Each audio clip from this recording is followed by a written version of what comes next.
The first snow of December fell like drifting feathers over downtown Chicago. The city, half buried in white, gleamed under the pale noon sun. Inside a small corner cafe called Elm & Bloom, the warmth of roasted beans and quiet jazz mingled with the hum of city life. Dr. Amira Johnson stepped in, shoulders heavy beneath her thick coat. She had just finished a 12-hour shift at the community hospital where the sound of ventilators still echoed in her mind. Her hands still smelled faintly of antiseptic and exhaustion. All she wanted was caffeine and silence. The bell over the door chimed as she entered, shaking off the cold. Her reflection in the frosted glass startled her, dark circles under her eyes, hair slightly disheveled from the night shift. Still, there was grace in her tiredness, the quiet strength of a woman who fought daily to keep strangers alive. She joined the line, rubbing her numb fingers together. Behind her, people chatted about weekend plans, deadlines, stocks. The world kept spinning, unaware of the thousands of small miracles and heartbreaks that happened inside hospital walls. As she reached for her wallet, she felt that warm trickle down her thigh. Her pulse stopped. Her mind froze before her body did. No, not now. She glanced down. A faint stain had already bloomed on her white scrub pants, crimson against the sterile white fabric. Her stomach dropped. She'd forgotten her emergency kit at the hospital. Of all days, of all places, this had to happen now. Panic tightened her chest. She pulled her coat closer, trying to hide it, but there was no escaping the burn of embarrassment. The line moved. She couldn't. Then a voice, calm, low, unmistakably masculine, broke through her storm. "Are you okay?" She turned. He stood a few steps away, tall, broad-shouldered, wrapped in a charcoal wool coat. Snowflakes clung to his hair like flecks of light. His eyes, a quiet steel gray, studied her, not with curiosity, but with concern. Amira's mouth opened, but no words came out. Heat rushed to her cheeks. She shook her head quickly.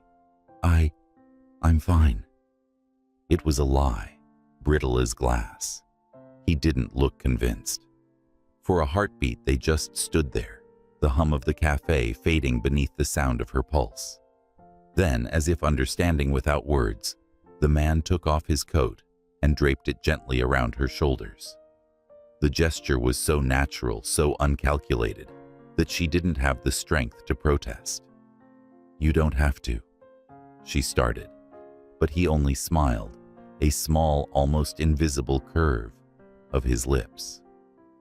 "Wait here," he said quietly. "I'll be right back." Before she could ask where he was, already walking out the door, vanishing into the swirl of snow. She stood frozen, wrapped in his coat that still carried the faint scent of cedar and something crisp, like winter air and clean linen.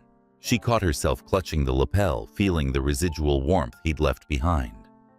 What just happened? Minutes passed. She wanted to believe he wouldn't return, that this whole thing would simply dissolve into the noise of her day. But part of her hoped he would. And then he did. He came back, breath visible in the cold air, holding a small brown paper bag. He moved past the queue, ignoring the stares, and stopped in front of her. "Here," he said, lowering his voice. "I wasn't sure which kind you'd prefer, so I got a few options." Amira's eyes widened. The realization hit he had gone to a pharmacy. She wanted to sink into the floor. Her hands trembled as she reached for the bag. I can't believe you actually." He shook his head lightly. "Don't worry about it. There's a restroom down the hall. Take your time." He said it with such ease, like it was the most ordinary act of kindness in the world. No judgment, no awkwardness, just quiet empathy. She swallowed, nodding. "Thank you. I didn't even get your name." "Ethan," he replied simply. Ethan King. The name meant nothing to her yet, but one day it would mean everything. Inside the restroom, Amira leaned against the wall, trying to steady her breath. Her reflection stared back, flushed cheeks, eyes bright with disbelief. How could a stranger show such consideration without expecting anything? She had spent years learning to guard herself from pity, from condescension. Yet, his gesture had none of that, only respect. As she changed into a spare pair of scrubs she carried in her tote, she realized how small moments could unravel the hardest walls. When she stepped out again, the man was gone. Only his coat remained on the chair by the window, neatly folded beside a cup of black coffee and a note written in clean, slanted handwriting. "Stay warm, doctor. The world needs more people like you. E.K." Her breath caught. How did he know she was a doctor? Perhaps he'd seen the hospital badge still clipped to her pocket. Still, something about the note felt intimate, like a message meant to find her beyond this place. She sat down, sipping the coffee he'd bought. Outside, snow fell harder, turning the city into a blur of white. She wanted to chase after him to say thank you properly, but her body refused to move. Maybe some things were meant to remain suspended, like the last note of a song you don't want to end. She folded his coat carefully and held it close, a soft ache rising in her chest. For someone who spent her life saving others, she hadn't realized how rare it felt to be cared for, even in silence. That night, as she returned home, the city lights shimmered through the fogged windows of the bus. Her thoughts wandered back to him, to the way he'd looked at her, unbothered by her embarrassment, as if humanity itself was something worth protecting. She smiled, despite herself. It was ridiculous. She didn't even know him. And yet the memory of his steady eyes lingered like warmth that refused to fade. When she reached her apartment, she placed his coat over the chair. She told herself she'd return it someday if fate allowed. As she drifted into sleep, her phone buzzed with a hospital alert, emergency shift tomorrow. Duty called again, pulling her back into the rhythm she knew best: care, chaos, compassion. But somewhere deep down, she carried the calm of that snowy afternoon and a question she couldn't name. Meanwhile, across the city, in a penthouse overlooking Lake Michigan, Ethan King loosened his tie, his reflection staring back from the glass wall. He should have been reviewing a merger proposal, but his mind replayed the image of a woman standing in the snow, proud, flustered, fragile, yet unyielding. Her voice still echoed in his ears. Her eyes, dark and alive, had looked straight through him, not at his money or name, but into something he hadn't felt in years: genuine connection. He chuckled quietly to himself. It had been a long time since anything or anyone had surprised him. He glanced at the hospital brochure lying on his desk. The Urban Care Community Hospital, one of the facilities funded by the King Foundation. He had planned to visit the site next week to meet the staff, discuss expansion grants. Now he found himself circling a name on the list of attending physicians: Dr. Amira Johnson.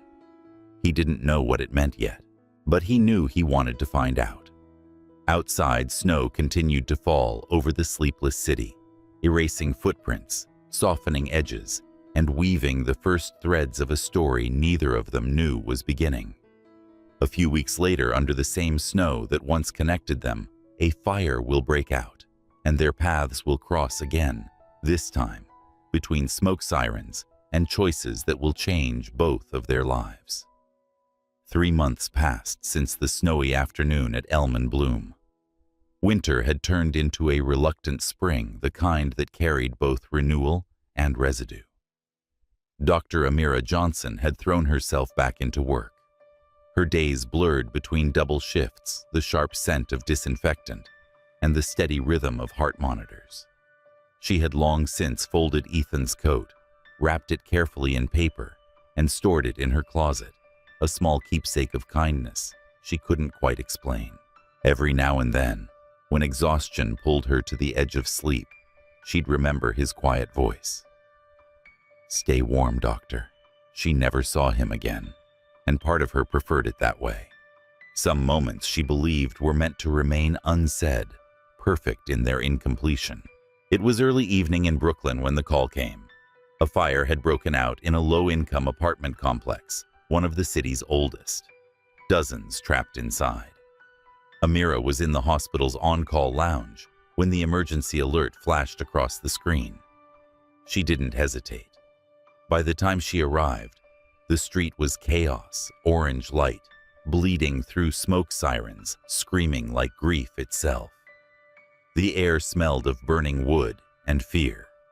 She pulled her mask over her mouth and ran toward the triage area, shouting orders to volunteers and nurses. "Set up oxygen lines here. We need IV fluids now. Anyone with burns under 2nd degree, move them to the east tent." Her heart raced, but her hands were steady. Years in trauma care had taught her how to be calm when the world was burning. But tonight, something about the fire felt different closer. As she knelt beside a small boy, coughing violently, a firefighter rushed past, carrying a limp child in his arms. Amira's instincts took over. She sprinted toward him, shouting, "Over here, I'll take her." The firefighter handed over the child, gasping, "There are still people on the top floor." The stairs collapsed. Before he could finish, a figure appeared from behind him. Tall soot covered his shirt, torn at the sleeves, streaks of ash on his skin. For a moment, the world stopped. Even through the haze of smoke, she recognized him. Ethan. He wasn't in a suit now. His coat was gone. His hands were blistered, and his face was raw from heat. But his eyes, the same quiet steel gray, still carried that steady calm that had once melted her embarrassment into gratitude. He looked at her like a man who couldn't believe his own memory. "Dr. Johnson." She blinked, unsure if the smoke was playing tricks on her. What are you doing here?" He coughed, voice rough. "The King Foundation funds this building's housing project. I was here for an inspection before this happened." A coughing fit cut him off. She noticed the blood on his sleeve and reached instinctively for her medical kit. "You're hurt." "I'm fine," he said, shaking his head. "There are still people trapped on the 3rd floor. I can help the crew." "You're not trained for this." "Ethan," she snapped, grabbing his arm. "You could die in there." For a brief second, anger flickered in his eyes, not at her, but at something deeper. "I've already lost people without trying to save them," he said quietly. "I'm not standing still again." Before she could stop him, he turned and ran back into the smoke. Amira stood frozen, the world narrowing into that single doorway he'd disappeared through. 1,000 thoughts collided, duty, fear, something she didn't dare name. Then instinct won. She followed him. Inside, the air was an inferno. The hallway groaned under the heat walls, blistering with fire. Visibility was near zero, but she could hear distant cries and Ethan's voice, hoarse but commanding. "Hold on, I've got you." She found him kneeling beside a woman pinned under debris. He was trying to lift a fallen beam, coughing between each breath. Amira dropped beside him without hesitation. "On 3, she said. He met her eyes through soot and sweat, through everything unspoken between them.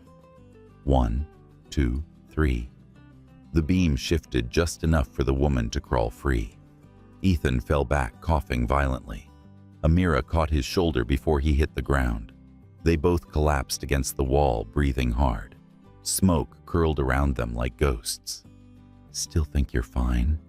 she muttered, pressing a bandage against the burn on his arm. He gave a weak laugh. "You're still bossy, doctor." She didn't answer, but the corner of her mouth curved. "And you're still reckless." The floor above them cracked. A shower of dust rained down. Ethan instinctively shielded her with his body, pulling her close as the ceiling shook. Her heart leapt into her throat, not from fear, but from the sudden awareness of how close he was. The warmth of his arm around her felt more grounding than the floor beneath her feet. When the tremor passed, they pulled apart reluctantly. "We need to get out," she said. He nodded. Together they guided the injured woman through the hallway, flames licking the walls like furious tongues. At the exit, Ethan stumbled, his leg giving way. She caught him again, looping his arm over her shoulder. Outside, the cold air hit like salvation. Paramedics rushed forward, taking the woman and Ethan. He tried to protest, but Amira's glare silenced him. "For once," she said, breathless, "listen to someone other than yourself." He smiled faintly, eyes meeting hers, that same stillness amid chaos. "I only listen to people who save me," he whispered. Hours later, the fire was finally under control. Dawn crept in, gray and fragile, over the smoking ruins. Amira sat on the back of an ambulance, her face streaked with soot, her scrubs torn. Across from her, Ethan sat on a stretcher, his arm bandaged. Despite the exhaustion, he looked peaceful. The world around them was still humming with urgency: reporters, firefighters, survivors. Yet in that small pocket of quiet, something unspoken bloomed between them. He looked at her for a long time before saying softly, "I never thanked you for the coffee." She blinked, surprised. "Coffee?" "The one you didn't get to finish at Elman Bloom. You left before I could say goodbye." A slow smile tugged at her lips. "You were the one who disappeared." "Touché." He chuckled, then winced from the pain in his arm. "You shouldn't be laughing," she said, standing to check his bandage. He watched her hands, precise, gentle, steady. "You always move like the world depends on your next breath," he murmured. "Do you ever stop to breathe for yourself?" She hesitated. "If I stop, someone else doesn't get to start again." Their eyes met, two different worlds held together by something neither fully understood. A reporter approached, calling Ethan's name. Cameras flashed. Amira stepped back instinctively, realizing who he truly was, the billionaire philanthropist who had been all over the news for months. Her heart tightened. Suddenly, the distance between them felt immeasurable. He noticed the shift in her posture, the way her shoulders tensed, the way her gaze dropped. "Don't," he said quietly. "Don't what? Don't look at me like that. Like I just turned into someone else." "You are someone else, Ethan. You live in a world I only see from the outside. Maybe that's why I can't breathe in it," he replied softly. Before she could answer, his assistant arrived, ushering him toward a waiting car. "I'll be fine," he told the paramedic, standing despite the limp. He turned back once more, eyes searching hers. "Amira," he said, voice rough but certain. "I'll see you again." She wanted to believe him. But people like Ethan King didn't just walk into her life twice. She nodded politely, forcing a smile. "Take care of that arm, Mr. King." He gave a small laugh, not at her words, but at the distance between them. And then he was gone. When the last siren faded, Amira sat alone, watching smoke curl into the dawn sky. The sun rose pale and uncertain, turning the ruins into a landscape of ash and hope. In the reflection of a broken window, she saw herself, weary black soot streaked over brown skin, eyes still shining. For a fleeting moment, she thought of Ethan again, of the way he'd shielded her from the falling ceiling, the warmth of his arm, the steadiness in his chaos. Her heart whispered something her mind refused to name. Across town, Ethan sat in the back of his car, staring at his bandaged arm. His assistant was talking, but he wasn't listening. All he could see was her face, fierce, determined, fragile. He had met hundreds of people who wanted something from him, but Amira had only wanted him alive. For the first time in years, the fire hadn't just burned, it had awakened something. He reached for his phone, opened his email and typed a single line to his foundation's board. Schedule a visit to Urban Care Hospital. I want to meet their emergency response team personally. He hesitated before adding one more sentence, a rare smile tugging at his lips. Especially Dr. Amira Johnson. Outside, dawn spilled over the skyline like a quiet promise of unfinished stories of hearts that had not yet learned they were already entangled. When Ethan visits her hospital weeks later, gratitude turns into tension, and their two worlds begin to collide, forcing both to question what they owe to others and to themselves. The hospital never slept. At 3 in the morning, the corridors of Urban Care Community Hospital glowed under cold fluorescent light, a rhythm of footsteps, quiet beeps, and whispered exhaustion. Dr. Amira Johnson leaned against the counter of the ER nurse station, sipping lukewarm coffee from a paper cup. The caffeine barely helped. After the Brooklyn fire 3 weeks ago, she'd been running on muscle memory and sheer will. But every time she closed her eyes, she saw the same thing, gray eyes, under a helmet, steady amid chaos. Ethan King. She told herself it was nothing. Just gratitude, just adrenaline. But nothing didn't linger this long. That night was quiet. Too quiet. The kind of stillness that carried both relief and dread. The automatic doors slid open with a sigh. A tall figure stepped in his presence, almost out of place amid the sterile white walls. He wore a simple coat. This time, no entourage, no cameras. But Amira recognized him instantly. Even if the city didn't call his name, her pulse did. "Mr. King," she said before she could stop herself. He turned, that same calm composure softening into surprise. "Dr. Johnson." Her name in his voice sounded like something familiar, something remembered. "What are you?" she began. But he held up a folder. "I came for the Foundation's site visit. We fund this hospital's trauma wing, remember?" Smiled faintly, then added, "I didn't realize I'd find my doctor here." Her lips parted, unsure if she should laugh or hide behind professionalism. "I'm on the night shift," she said finally. "Seems I always am. That explains the dark circles," he teased gently. She arched an eyebrow. "Careful, Mr. King. You're talking to the one holding your medical record." He chuckled, quiet but genuine. It was the kind of sound that made the sterile air feel almost human. They walked together down the corridor. Nurses whispered. Patients glanced curiously. To everyone else, he was the Ethan King billionaire philanthropist, tech visionary, widowed at 35. To Amira, he was still the man who'd once handed her a coat and walked back into fire. They stopped by the trauma ward where 2 residents were monitoring a burn patient. Ethan watched in silence, his jaw tightening. "These are the victims from the Brooklyn fire," she said softly. He nodded.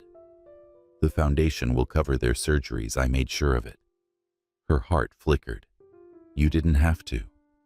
He looked at her eyes, dimmed by something more than fatigue. "I did. Responsibility doesn't end when the smoke clears." There was something in his tone, the way he said responsibility, like it was both a duty and a wound. Amira hesitated. "You were there that night. You didn't have to be either." He gave a small smile that didn't reach his eyes. "Some debts can't be paid by proxy." Before she could ask what he meant, his phone buzzed. He silenced it without looking. The silence that followed felt oddly intimate, the quiet between 2 people who didn't need to fill it. When his tour ended, he turned to her. "You haven't eaten, have you?" Amira blinked. Excuse me. It's almost dawn.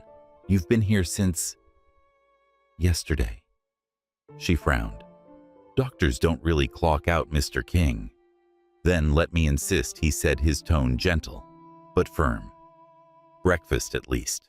Consider it repayment for the bandages you refused to bill me for. She wanted to say no. It was improper, unnecessary, dangerous, but the exhaustion in her bones and something deeper whispered otherwise. Fine, she said with a half smile. But I picked the place. They ended up at a small diner on 9th Avenue, the kind that never closed and never judged. The waitress greeted Amira like an old friend. You come here often? Ethan asked. Only on nights when the world feels too loud, she said, taking off her lab coat. This place lets me breathe. Ethan looked around. Vinyl seats, cracked menus, the faint hum of old jazz. It's perfect, he said, and meant it. They ordered pancakes and black coffee. When the plates arrived, Amira realized how long it had been since she'd laughed freely. Ethan wasn't trying to impress her. He listened, really listened. But behind his composure, she noticed something else, the way his eyes sometimes drifted like he was seeing ghosts. Do you always run toward danger? She asked suddenly. He smiled faintly. Only when I forget how to stay still. Brooklyn Fire wasn't your responsibility. Maybe not, but I was there. I could help. So I did. His gaze fell to the cup in his hands. When I lost my wife, I wasn't there. That's something you don't forget. Amira's breath caught. She didn't expect him to say it, not like that, not so quietly. I'm sorry, she whispered. He shrugged, but his voice betrayed him. She died in a car accident 3 years ago. I was in another city chasing another deal, the kind of mistake money can't fix. Silence, stretched, soft, respectful, real. Amira looked at him differently then. Not as a billionaire, but as a man carrying the weight of every second he couldn't change. She said gently, maybe saving others is how you've been trying to forgive yourself. He looked up surprised. You sound like you've been there. I have. Not as the one who lost, but as the one who couldn't save. Their eyes held two different worlds, two same wounds. As dawn crept through the blinds, the diner filled with pale light. Ethan leaned back, studying her, the faint freckles on her skin, the quiet strength in her posture. You don't talk like most people I meet, he said softly.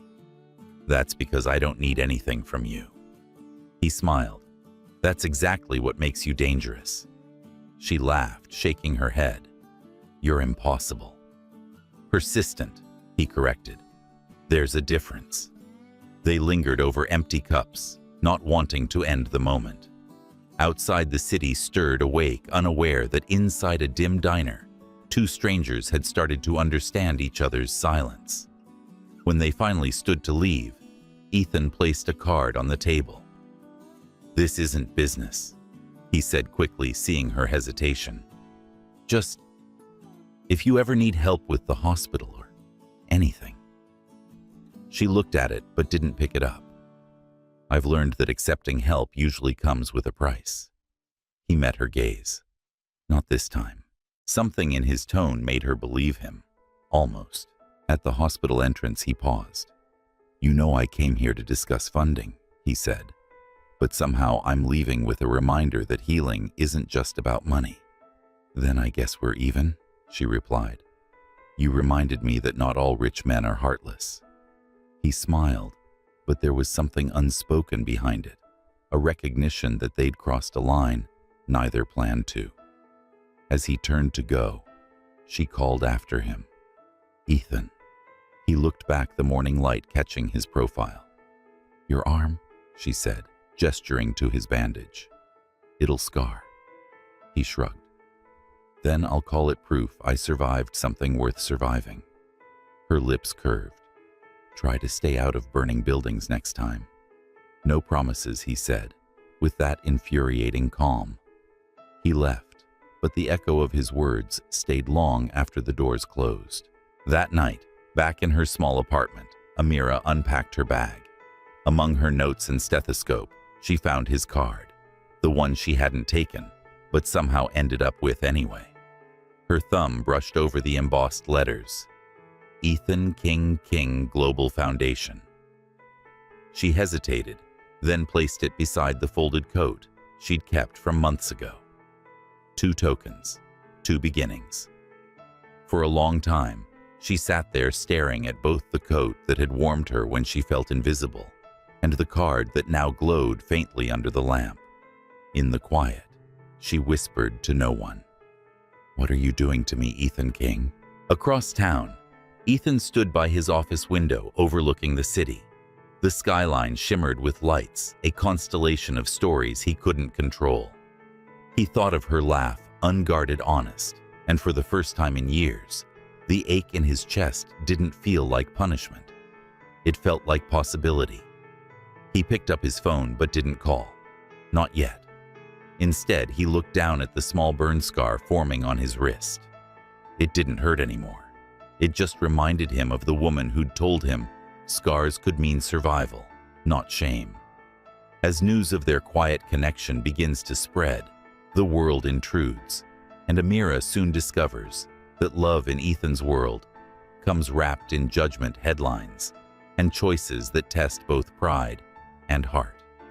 The first headline appeared on a Monday morning. Billionaire Ethan King spotted dining with mystery Dr. Love or Charity by Tuesday. Her photo was everywhere, pixelated, cropped, magnified. A single image, Amira, laughing in the diner's soft light, Ethan leaning forward across the table. The caption twisted something pure into spectacle. By Friday, she wasn't just Amira Johnson, MD. She had become the black doctor dating a white billionaire. Every word of that headline was a wound. At the hospital, whispers followed her like shadows. "Did you see the news? She's the one from the article. Guess saving lives comes with perks." She ignored them, or tried to. But when she walked into a patient's room and the nurse fell silent mid-sentence, she felt it, the weight of judgment, the unspoken. What is she doing with someone like him? Amira had spent her life earning respect in rooms that doubted her twice. Once, for her gender, again, for her skin. Now it felt like all that work could be erased by one photograph. Ethan called that night. She almost didn't answer, but when she did, his voice came through warm, steady, worried.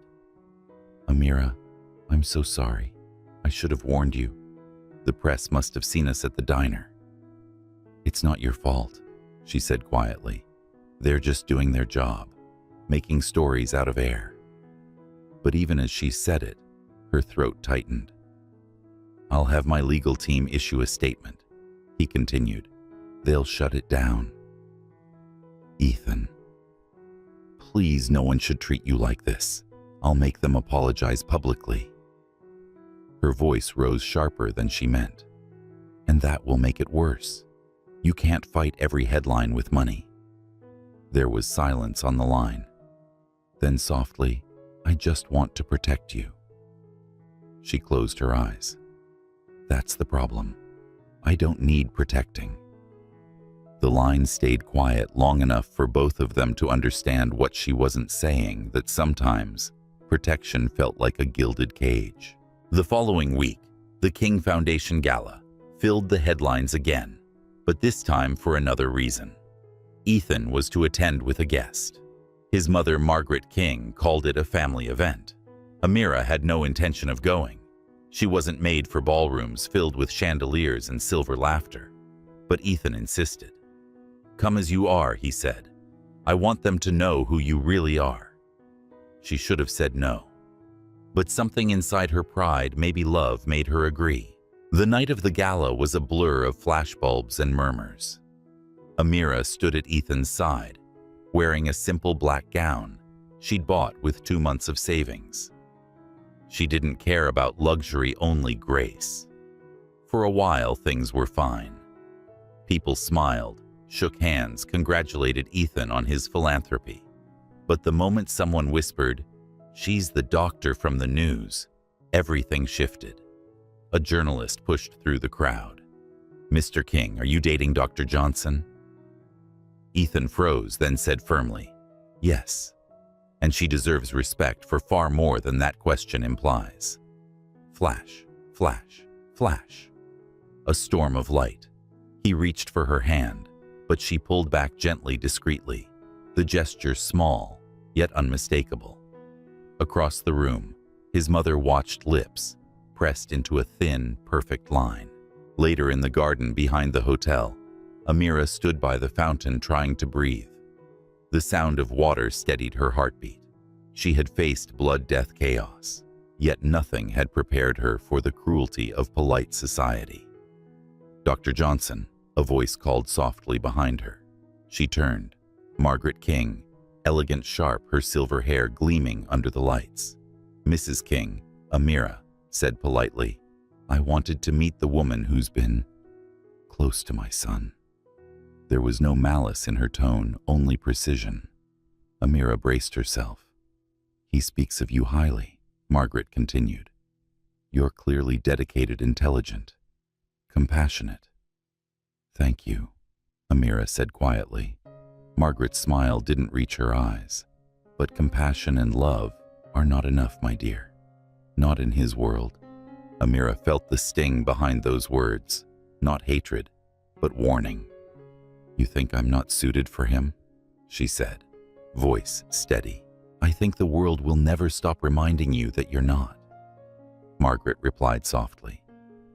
"And when it does, it won't be him they tear apart." The older woman's eyes softened, almost kind. "You seem strong. I hope you stay that way." And just like that, she walked away, leaving behind a silence heavier than anger. When Ethan found her later, Amira was already outside by the car. He saw her expression and knew. What did she say? "Nothing I didn't already know." "Amira. Ethan, this." She gestured between them. "It's not just about us anymore." He reached for her hand. "Then let me handle it. Let me fix this." Her laugh was soft but broken. "That's what you always say. Fix, save, control." He stepped closer, searching her eyes. "I just don't want you hurt, and I don't want to feel like a problem you have to manage." The words hung between them, raw and trembling. She turned away. "Do you even know what it's like, Ethan, to walk into a room and feel like you have to earn your right to be there?" He was silent. "You grew up being listened to," she continued. "I grew up having to speak twice as loud, just to be heard. And now with you," her voice broke, "I feel like I'm disappearing again." He moved closer, his voice low. "You're the most visible person I've ever met. Then why does it feel like I'm standing in your shadow?" She looked up at him, eyes shining, not with tears, but clarity. "Ethan," she said softly, "you can save the world if you want, but I don't need to be rescued. I just need to be trusted." He flinched like she'd struck him, but she didn't take it back. The drive back to her apartment was silent. When he stopped the car, she opened the door but didn't step out. He said quietly, "Is this where you walk away?" She hesitated. "No. This is where I stop running after something that hurts us both." He turned to her, eyes pleading. "I can make it right. You can't make people see me differently," she said, "and I won't spend my life apologizing for who I am." He reached out, but she gently pushed his hand away. "Goodbye, Ethan." And then she was gone, the sound of the door closing, like the end of a song. That night, Ethan sat alone in his penthouse, the city stretched below him like a broken promise. Her words echoed in his mind. "I don't need to be rescued. I just need to be trusted." He looked at his reflection in the glass. The perfect life, the perfect empire, the perfect man. He the perfect lie. For the first time, he saw the wall between them, not built from color or class, but from his own fear of not being enough without control. Some walls, he realized, can't be torn down with power. They can only fall when you learn to kneel. Across town, Amira stood by her apartment window, watching the city lights tremble in the rain. Her phone buzzed, dozens of messages, notifications, noise. She turned it off. In the silence, she let herself feel everything: grief, anger, love. Not for the man she left, but for the woman she refused to lose. Outside, the rain turned to mist. Somewhere in the distance, thunder rolled soft, promising like the sound of something ending only to begin again. Months later, disaster strikes again, and destiny pulls them back into the same storm, forcing both to face the truth. Some walls are not meant to keep people out, but to test who's willing to break through them. The sky split open over Chicago. For 2 days, the city drowned under relentless rain. Streets turned to rivers, bridges swallowed by water. Sirens became the city's heartbeat. When the hospital's emergency broadcast blared through the speakers, Dr. Amira Johnson didn't hesitate. She packed her kit, tied back her hair, and joined the volunteer response team, heading south toward the flooded districts. She told herself it was duty, that she'd done this before. That loss didn't scare her anymore. But as the convoy drove past submerged neighborhoods, she felt that old ache, the one that comes when you're about to meet something larger than yourself. Maybe it wasn't fear. Maybe it was destiny circling back. By the time they reached the makeshift relief camp near Calumet, the world was chaos. Tents flapped in the wind. The rain came sideways, sharp as needles. Everywhere she turned, people cried for loved ones, for homes, for air. Dr. Johnson, a medic, called, waving her over. "We're out of IV fluids and antibiotics. We've radioed downtown, but the roads are closed." Amira wiped the rain from her face. "Then we improvise. Split doses, hydrate manually. Keep them alive until supply arrives." Her voice was firm, but beneath it, she knew time was their greatest enemy. Hours passed. She worked without pause, moving from patient to patient, her scrubs soaked hands, trembling from exhaustion. And still people came, carried through the mud, on stretchers soaked and shivering. When she finally stepped outside to catch her breath, she looked up and froze. A helicopter was descending through the storm. The roar of its blades drowned out everything. She shielded her face from the wind as it landed on the flooded field. The door opened and he stepped out. Ethan. Rain plastered his shirt to his skin, his hair slick against his forehead. He moved through the storm with the same calm he always carried, but there was something different now. A humility in the way he kept his head down, carrying a crate marked medical supplies. For a heartbeat, Amira forgot how to breathe. He looked up and saw her. Even through rain and distance, recognition was instant. He dropped the crate, his expression caught between relief and disbelief. "Amira." He called, his voice nearly lost to the wind. She wanted to turn away to protect herself from everything his name still did to her. But she didn't. Because in that moment, pride meant nothing. Minutes later, they stood under the tarp of the triage tent, both drenched, both silent. "You shouldn't be here," she said at last, not meeting his eyes. He smiled faintly. "You said that during the fire. Remember, I was right then too, and I didn't listen then either." She sighed. "Ethan, this isn't a photo op or a fundraiser. It's chaos. People are dying." His expression hardened. "I know.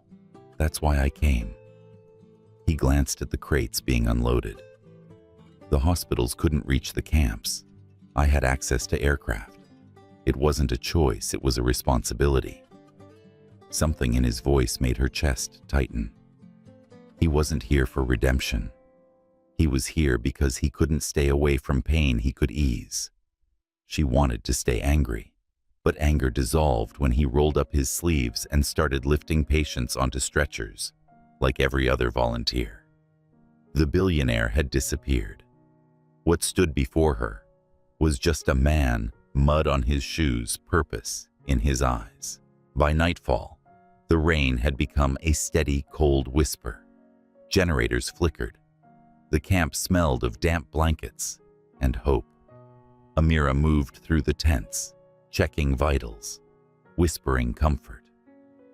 When she stepped outside again, she found Ethan kneeling beside a child, wrapping a thermal blanket around her shoulders. His hands shook not from fear, but from tenderness. "She lost her mother," he murmured when Amira approached. "Won't speak, just keeps asking if the lights will come back." Amira knelt beside the girl, her voice gentle. "The lights will come back, sweetheart. They always do." The child nodded faintly, her small fingers clutching Amira's sleeve. When she looked up, Ethan's eyes met hers, and in that gaze, tired, raw human, she saw no savior, no power, no guilt. Just a man who finally understood what it meant to show up not to fix, but to stand beside. Hours later, lightning ripped across the sky. A nearby levee collapsed. Water surged through the outskirts of the camp. Screams erupted. "Get the patients to higher ground," Amira shouted, grabbing her kit. Ethan ran beside her, carrying a stretcher through waist-deep water. A fallen power line sparked ahead, the current hissing in the flood. "Stop!" she yelled, but Ethan was already there, pulling a man away from danger. The flash was blinding. Then silence. "Ethan." She splashed forward, heart hammering. He was on the ground, gasping, his hand burned. Amira dropped beside him, checking his pulse. "You're okay. You're okay. Do you hear me?" His eyes fluttered open. Still reckless, he rasped weakly. Tears mingled with rain on her cheeks. Still bossy. They laughed, breathless, terrified, alive. She wrapped his hand, forcing her voice steady. "You can't keep doing this." He caught her wrist, firm but gentle. "And you can't keep pretending you don't care." She looked away, the words breaking something inside her. "This isn't about us, Ethan. It's always been about us," he said softly. "We just found each other in the wrong fire."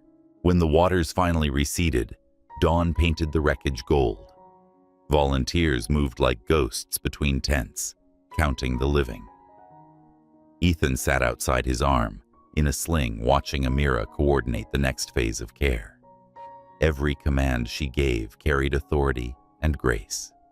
She was everything he admired and feared, a force he couldn't own, only honor. When she walked over, exhaustion shadowed her face, but her eyes held light. "You should rest," she said. I could say the same. For a moment they just stood there, the silence between them softer now. He said quietly, "You were right, you know. I can't save everyone." She smiled, tired, kind. "No one can. We just try not to forget why we keep trying." He looked at her, then really looked, and realized that all his life he'd mistaken control for strength. But real strength was this, a woman standing in mud, trembling from fatigue, still reaching for another life to save. He reached for her hand. "Thank you for letting me be part of something real." She hesitated, then laced her fingers through his. "For once," she whispered, "we're saving together." That evening, as the sun broke through the clouds for the first time in days, Amira stood on a hill overlooking the flooded city. Ethan came up beside her, quiet, reverent. The light bathed them in amber, soft and forgiving. He said, "I thought I came here to help rebuild Chicago." She turned to him, smiling faintly. "And?" He looked at her eyes, steady, open.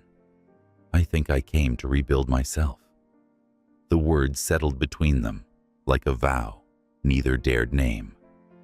A helicopter passed overhead, scattering the last of the storm clouds. Amira watched it disappear into the fading light. For the first time in months, she didn't feel the weight of leaving, only the quiet certainty that sometimes people circle back, not to repeat pain, but to repair what was once broken. That night, as they worked side by side under lanterns, Ethan handed her a cup of coffee. "Black, no sugar," he said. "You still take it that way?" Amira looked at him surprised. "You remembered."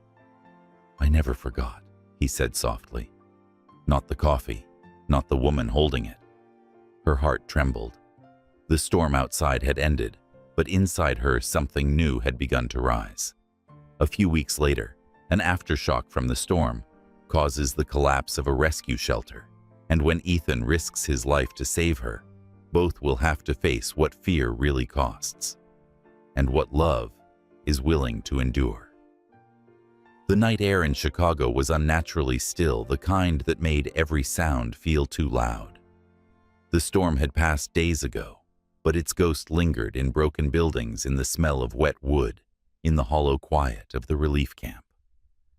Amira hadn't slept in 30 hours. The old community hall they'd been using as a shelter creaked under the weight of exhaustion. The walls had soaked up too much rain, too much grief. Every few minutes, she checked vitals, changed dressings, murmured reassurance to people who had lost everything but breath. Ethan had stayed. He refused to return to his penthouse, insisting he could help. His arm was still bandaged, but he carried crates, served food, rebuilt cots. Every time she told him to rest, he smiled and said, "Later." Later, as always, never came. It was near midnight when the tremor hit. A deep, guttural sound rippled through the earth, like the storm had exhaled one last breath. The floor shuddered. Bottles rolled off tables. Screams erupted. "Get everyone out!" Amira shouted. The walls groaned, cracked, then split open with a violent roar. Dust filled the air. A section of the ceiling collapsed. She turned too late. Pain exploded in her shoulder, and the world went dark.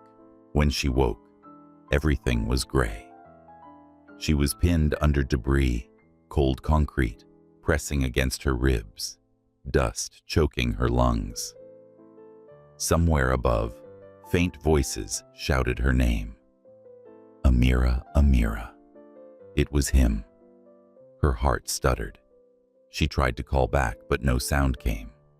Only the rasp of breath. She closed her eyes, forcing herself to stay calm. Think, not panic. She was trapped, but not bleeding heavily. That meant time if someone reached her. "Stay where you are." Ethan's voice came again, closer now, raw with panic. "I'm coming. Ethan, don't..." She coughed. "It's not safe." He didn't listen. Ethan tore through the wreckage with bare hands. His lungs burned, eyes stung, but he didn't stop. Every crash of falling debris sent dust raining over him, but her voice, weak, trembling, kept him alive. He remembered the fire, the moment he'd almost lost her once. He wasn't going to live that again. A metal beam blocked the doorway. He shoved, screamed, pushed until his muscles gave way. The air was thick, hot, suffocating. Somewhere deep inside, fear clawed at him, the same fear that had frozen him when his wife's car went off the road years ago. The same helplessness that had haunted every quiet night since. Not again, he thought. Not her. "Ethan." Her voice cracked through the dark. "You'll get yourself killed." He laughed hoarsely, almost crazed. "Then at least I won't regret staying outside." He found her minutes later, pale, coughing eyes, barely open. "Hey," he whispered, brushing dust from her face. "I told you I'd always find you." "Idiot," she murmured, but her smile trembled. "You shouldn't be here." He tried to lift the beam trapping her leg, but it barely moved. You think I'm leaving you here? You can't. I can. He braced, gritted his teeth, and pushed with every ounce of strength left. The metal screamed against concrete, then shifted inch by inch. He dragged her out just as another section of ceiling came down behind them. The heat of friction scorched his palms. Pain lanced up his side. But she was breathing. He collapsed beside her chest, heaving. "Ethan," she whispered, her hand trembling as it reached for his face. "You're bleeding." He caught her hand, pressing it against his heart. "So are you. I told you not to." He cut her off, his voice breaking. "I used to be afraid, Amira. Afraid of losing someone I love. I built walls, schedules, empires, anything to stay in control. But tonight..." He leaned closer, his breath shaking. "Tonight I'm done being afraid. If this is the fire that ends us, then I'll burn with you." Her tears mingled with dust. "You're insane." He smiled through the ache. "Maybe, but I'm not leaving again." Outside, rescuers' voices echoed through the ruin. Flashlights flickered in the dust. Amira forced herself to sit up. "You have to go, Ethan. The structure's not stable." He shook his head, stubborn, gentle. "I go when you do." She stared at him. This man who could have lived untouched, untouchable, and saw something raw and beautiful, the courage to lose control for the right reason. He looked at her the same way, as if she were the only thing that ever made sense in a world full of noise. Then from above, a beam of light cut through the dust. "We've got survivors," someone shouted. Hands reached down. Ethan lifted Amira first. When she was safe, he climbed after her, collapsing beside her under the open night sky. The paramedics swarmed. Amira tried to protest, but exhaustion claimed her. The last thing she felt was Ethan's hand holding hers steady, even as everything around them shook. When she woke, dawn had come. She was in a hospital bed. Sunlight spilled across the sheets. Her shoulder was bandaged, her body bruised but whole. And beside her, asleep in a chair, was Ethan Hare, tousled arm in a sling, still holding her hand. Her throat tightened. For the first time since they met, he looked peaceful. Not the calculated calm of a man managing chaos, but the quiet peace of someone who had finally chosen surrender. She reached out, brushing her fingers against his jaw. He stirred, eyes fluttering open. "Hey," he rasped, smiling weakly. "You're alive. So are you." "Barely. Serves you right for being a hero." He laughed, soft and tired. Then his expression turned serious. "I meant what I said last night," he whispered. She frowned. "About what?" "About not being afraid anymore." She studied him. The scars, the exhaustion, the light that hadn't died in his eyes. And for the first time, she didn't see a billionaire or a savior. She saw a man learning to love without armor. That evening, she walked with him to the window overlooking the city. The skyline was half lit, broken but beautiful. "Do you ever wonder," she asked quietly, "why we keep being thrown into fire?" He smiled faintly. "Maybe because that's where we finally stop pretending." Outside, the last of the cranes lifted debris from the collapsed shelter, a skeleton of something that had once fallen apart, but would soon rise again. Amira turned to him.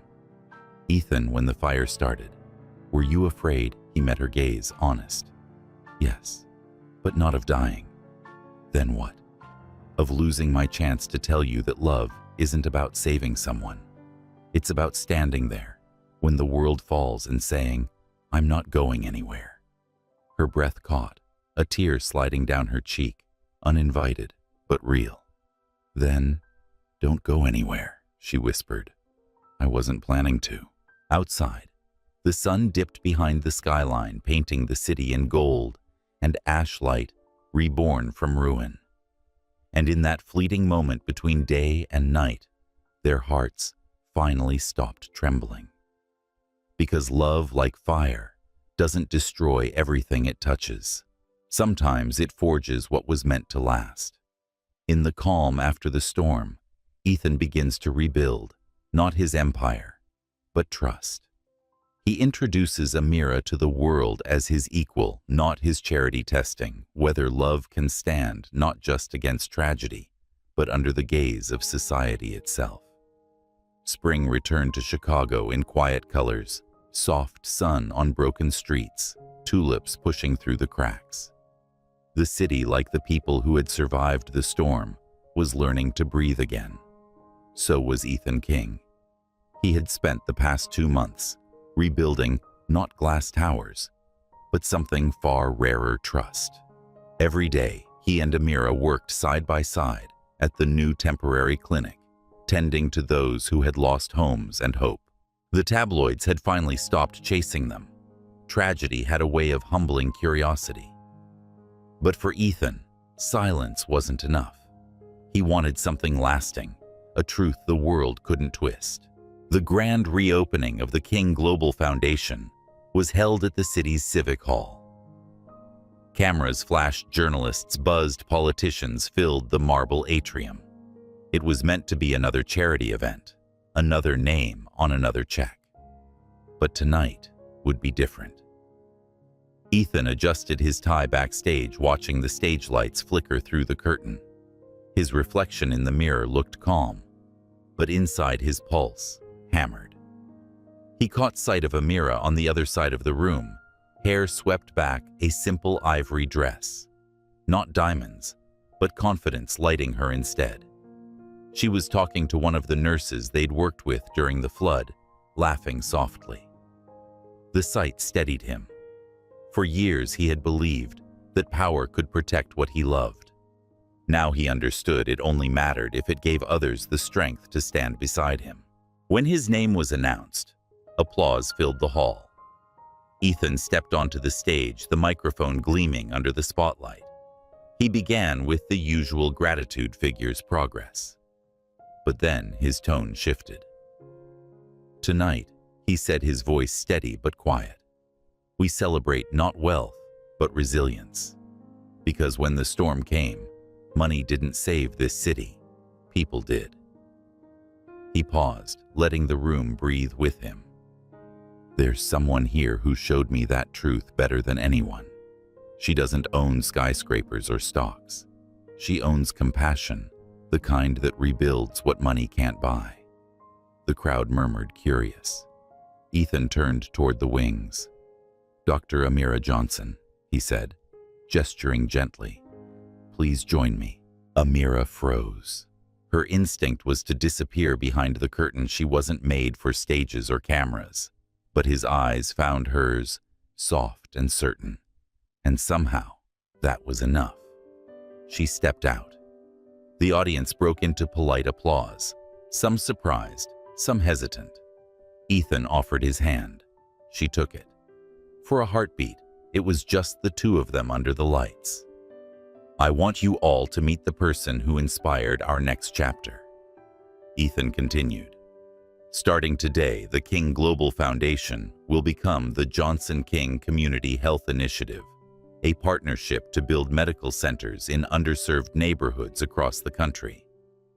He looked at her then, and the words came not from rehearsed speech, but from truth. She isn't here as my partner in love, though she has my heart, but as the co-founder of this project, and the reason I remembered what purpose feels like. Gasps rippled through the crowd. The cameras clicked, but this time, the light didn't feel invasive. It felt like release. Amira's throat tightened. She wasn't used to this kind of attention. The spotlight burned, but his sincerity steadied her. When she finally found her voice, it was soft, but firm. I didn't come here to be seen, she said. I came here because I believe health isn't a privilege, it's dignity. And I've seen what happens when people lose it. Her words hung in the air, unpolished, real.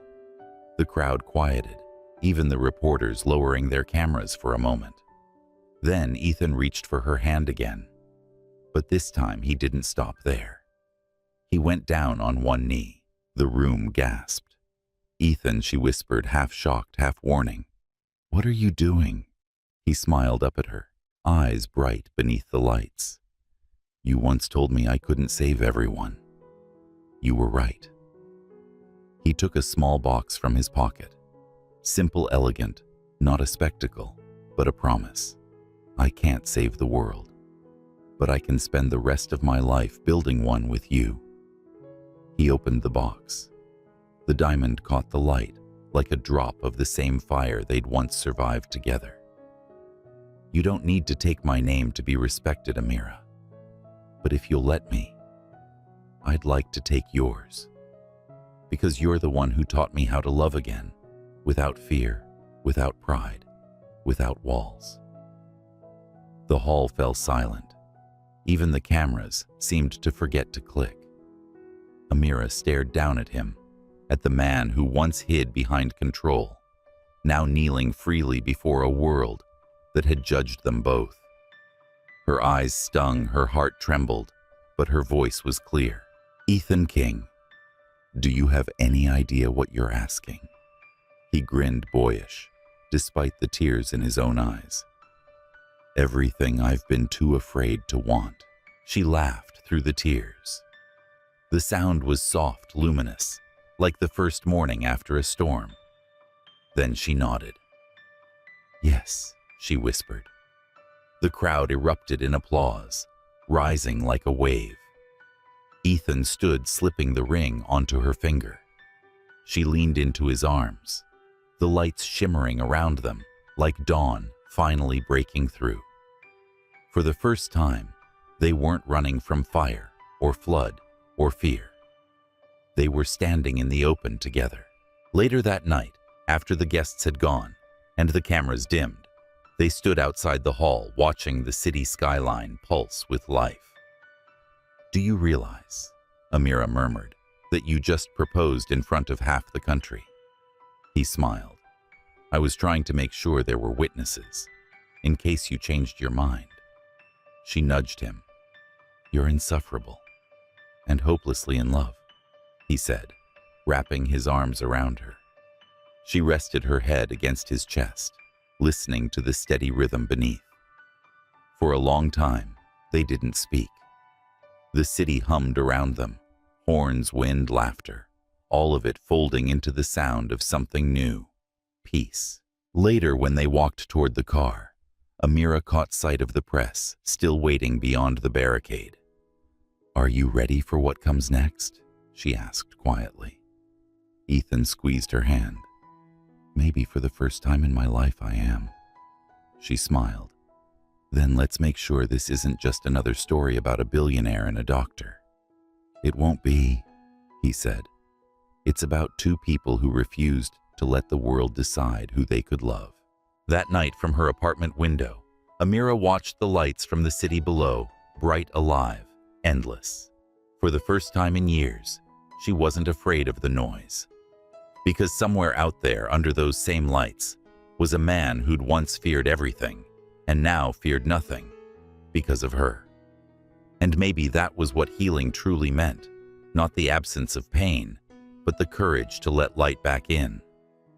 A year later, as they launch their first joint foundation project, Ethan's proposal will become more than words, a lifetime vow, sealed not in luxury, but in legacy.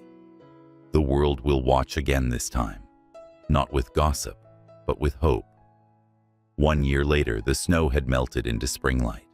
Chicago pulsed with renewal, cranes rebuilding skylines, children racing through streets once flooded by rain.